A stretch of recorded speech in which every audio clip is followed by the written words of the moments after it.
We have an 11.5 year update, Halo Infinite news, also Cyberpunk 2077 leak. All that and more today, guys, in the daily dose of gaming news. Welcome, it is the Keymaster 84, bringing you guys another brand new episode. That is right, it is the weekend roundup. Everything from Friday until this morning. Here we go. We got a lot to cover, guys. Oh, wait, before I forget, make sure you guys hit that like and that subscribe with the bell notification that you guys don't miss on any of the great daily content we have coming out every single day. Now that that's over, let's jump into the news.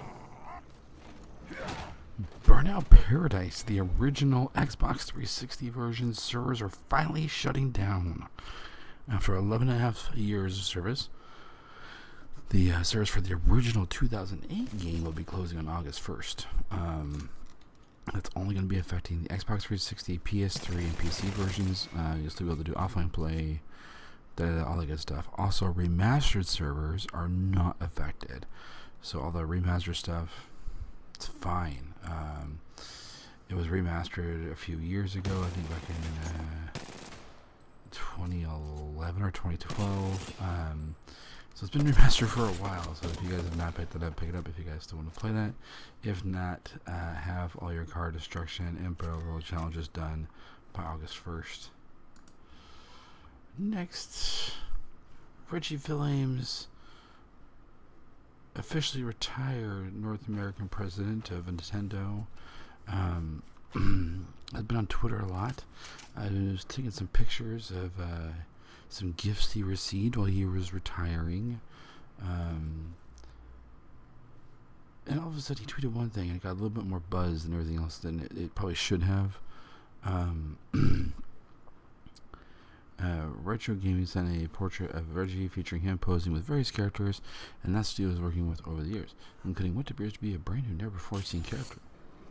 The lower character is located in the bottom left-hand corner of the portrait, but is strategically blocked by a view of a Mario amiibo. Interesting. Yeah, if you guys go over to Twitter and you go to Reggie's Twitter page and you click on the pictures and you zoom in, it is obviously clearly, I mean, you have Reggie, you have Diddy Kong, Donkey Kong, Trixie Kong, I do believe. You have some Metroids. You actually have Samus, and then you have the Mario amiibo, but he is clearly blocking something with a mechanical hand. Nobody's 100% sure what that could be. It's really hard to say. Only time will tell. But everybody's now like really interested by that tweet. So, if you guys want to go check it out, go over to Reggie's page. Definitely follow him. He's a great Twitter follow. So, next is that Capcom may have teased Resident Evil 3 Nemesis remake on Twitter. And that is right, boys and girls. One of the more recent tweets came on. Oh yeah, so it's been a series of tweets. Jill Valentine was standing in the corner. There's a few of them, and the caption for the photo reads, "Ever feel like somebody's watching you?" And everybody's like, "Oh, is that the camera, or what's going on?" And the second tweet on April 16th, it shows Claire Redfield in the Resident Evil 2 remake.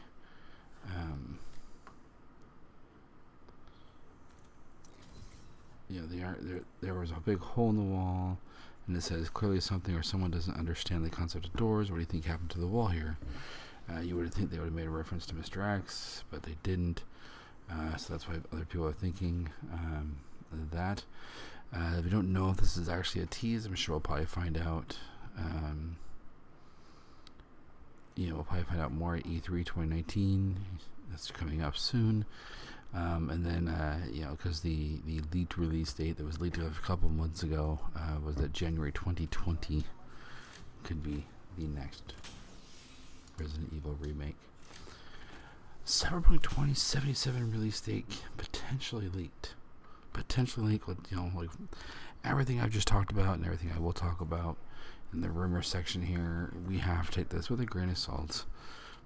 Whether it be a pinch, a dash, or a whole buttload of salt, always take it with a little bit of salt. There's a Slovakian online game store called Pro Gaming Shop.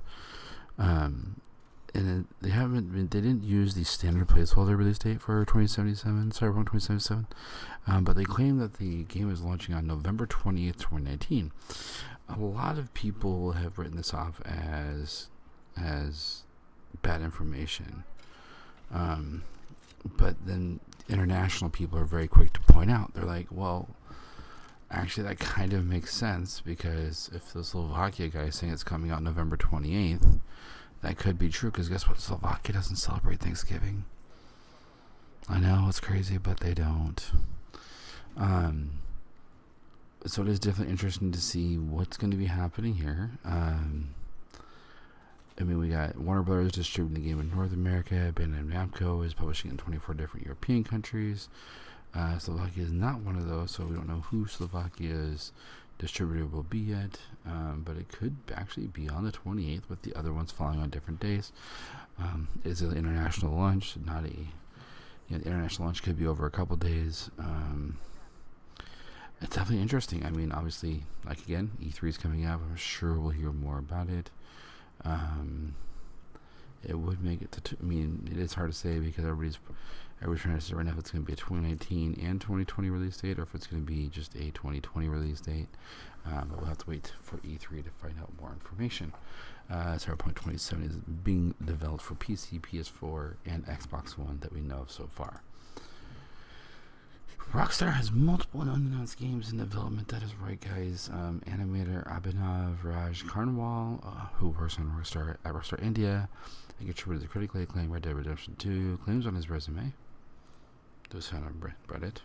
Found by Reddit user Biko122 that he is currently a senior animator on multiple unannounced console games. Further details beyond that are not available at the time, but still, the possibility is that there's a lot more going on behind those Rockstar walls than we all thought. Obviously, Bully 2 has been rumored for a few months. I think we talked about that back in December, I think. Maybe January. It's really hard to say. Grand Theft Auto 6 is coming out. Well, it's starting to get the mill going. But based off of rumors, I would speculate that Bully would be coming out before the next Grand Theft Auto, just because of timing.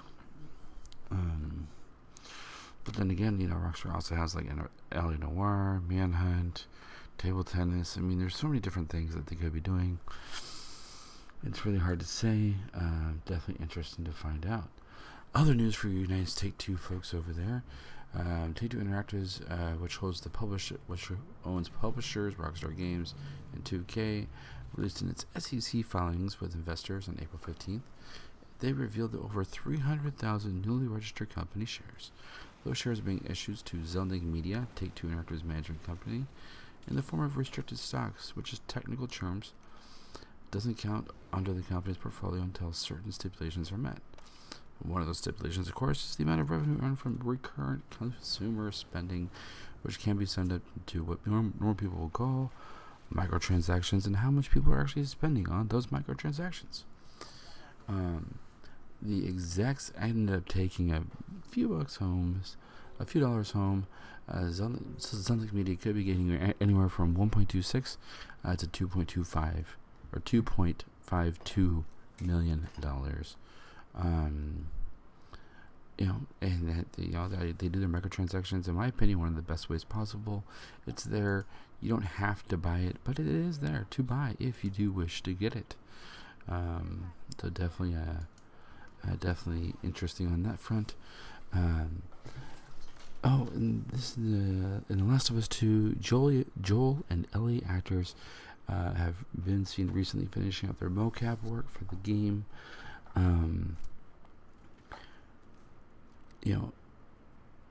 The more and more I hear about this game, I do believe The Last of Us 2 is going to be a 2020 title.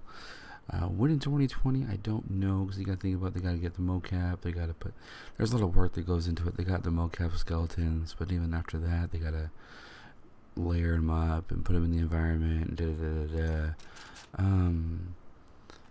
It's definitely hard to say. Could it be done faster? Oh, of course it can be.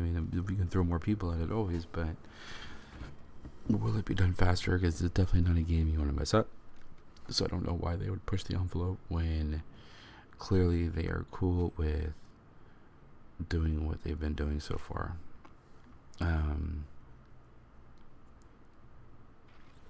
So it is definitely hard to say, but it's still currently being in development. It's supposed to have a 2019 release title, supposed to be still in development for PS4. I think we end up seeing this getting pushed another year, and then it being a crossover title between PS4 and PS5. Star Wars Jedi Fallen Order, heavily influenced by Clone Wars and Rebels. Chris Avellone reveals that he rewatched the entire original trilogy, the new trilogy, Rogue One Solo, and the entirety of the Clone Wars and Rebels animated series.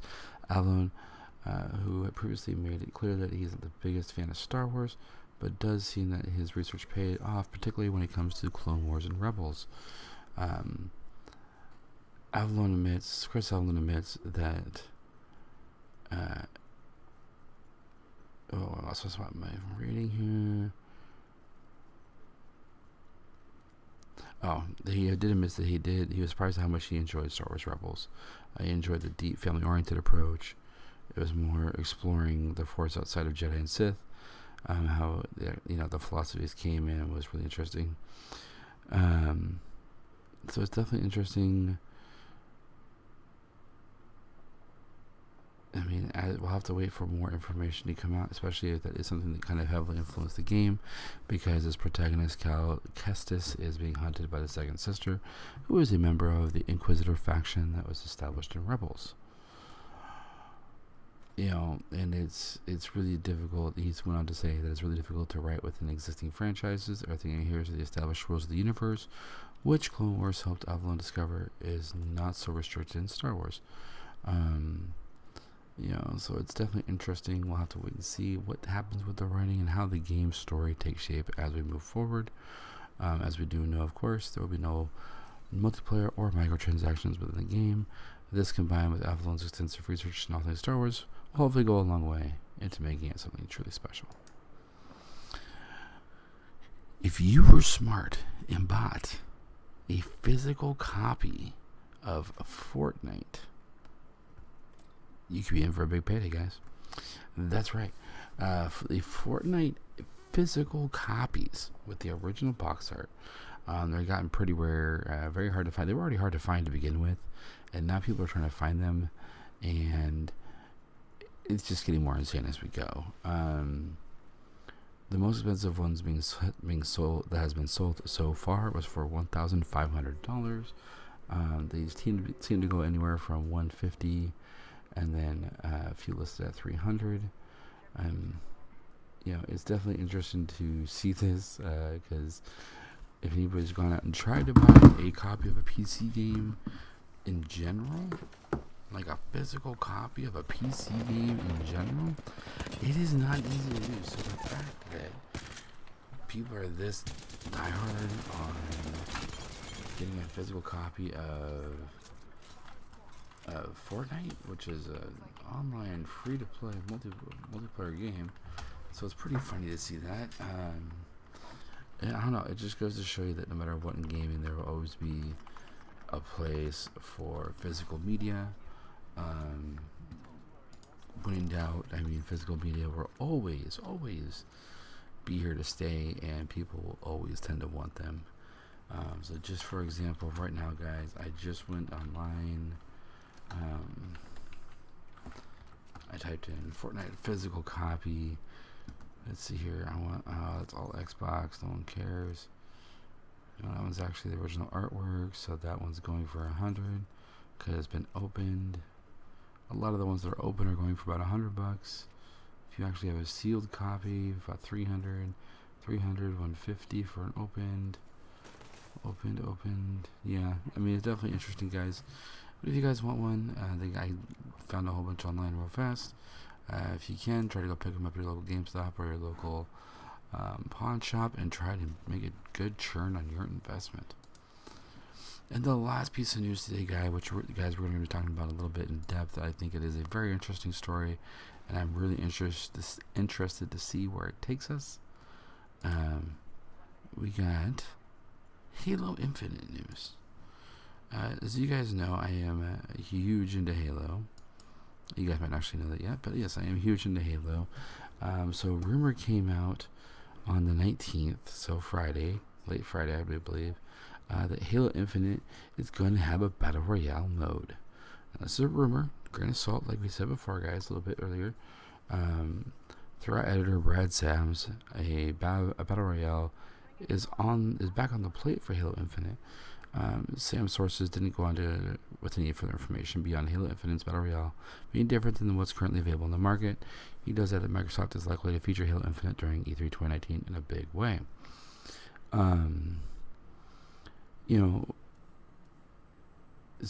Brad Sams also went on to report that rumors are that Halo's Infinite budget is nearly $500 million. And then once people hear that, they're like, oh, well, that would make sense. Obviously, reached out for comment. Of course, Microsoft doesn't respond to rumors, so nothing was said. But back in July 2018, franchise writer Jeff Easterline was quoted as saying, the only BR we're really interested in is a battle rifle. This next Halo game, if it is being developed for $500 million, needs to be a gigantic success. So the more options they bring into the game, the more reason people are going to want to play. So that's what happened on Friday. Then, as we moved into Sunday, Sunday I do believe, or late Saturday, if I remember. I don't know. It's really hard to say this. All the stores are kind of happening at one time, and I had kind of a busy weekend.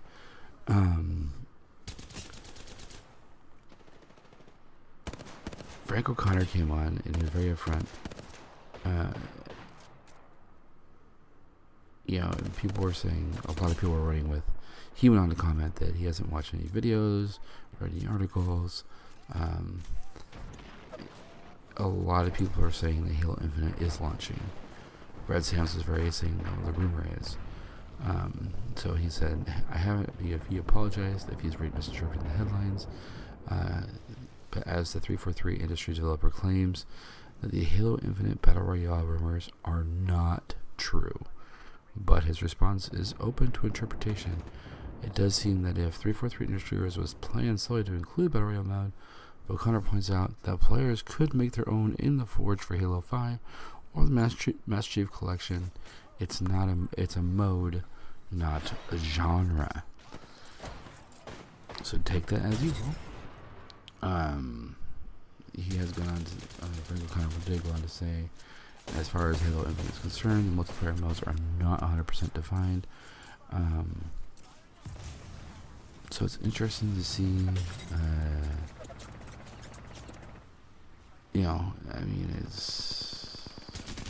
it's definitely interesting. They definitely are interested in big social game modes, but they're not specifically a blimp full of survivors heading to an island after a lecture from Takeshi. So obviously he's referring to the original Battle Royale film. So it's really interesting. I think this we're really going to have to watch as the development goes. I'm sure we'll hear more about it as time goes on, guys. This is definitely something we're probably going to hear over the next few months, where people are talking about what's going on with the game. I'm interested to see what happens. I do think that they could be pursuing something similar to a Battle Royale. I would personally like to, I would like to see them do a Battle Royale. I think their game personally is designed best for it, but we have to wait and see. When in doubt, I am excited about the game regardless. It doesn't matter to me. But I do believe that it would be a great idea for them to do it. But, as the news states, they are currently not working on a Battle Royale for Halo Infinite. But the multiplayer modes have not been 100% defined yet.